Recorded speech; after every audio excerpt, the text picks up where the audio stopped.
So this is law 1, and as you can see, we have the model first. It's a to the power of m plus a to the power of m equals 2a to the power of m. And you just add the a's together, and then you're just going to keep the m's the same. So for an example, we have 4x to the power of 2 plus 3x to the power of 2. And so 4x and 3x would equal as your a's, and so you would have 7x. So you'd add those together, and you would keep the 2's the same.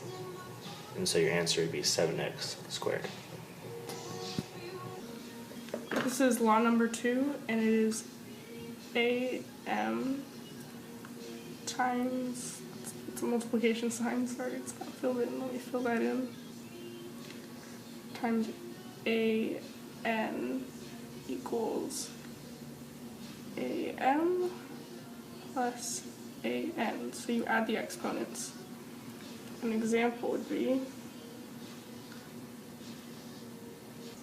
let me erase to make some room.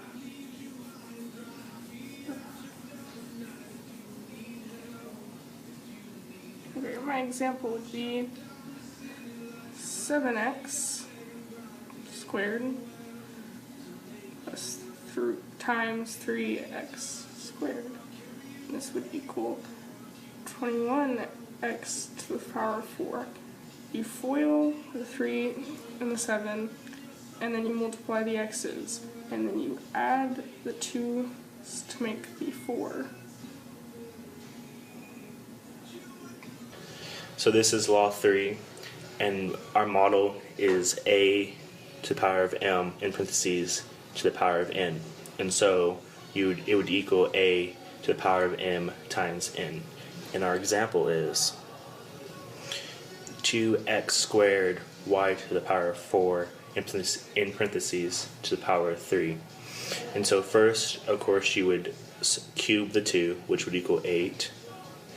Then you would take the x and you'd multiply 3 times 2, which would equal 6. And then you'd multiply the 3 and the 4, which equal 12, and that'd be your answer. This is our last rule, and it is law 5. We skipped 4 because we were told we did not have to do it. So law 5 is a to the power of 0 always equals 1. So anything to the power of 0 is always 1. Or a is not equal to 0. An example of this would be, let me erase this real quickly.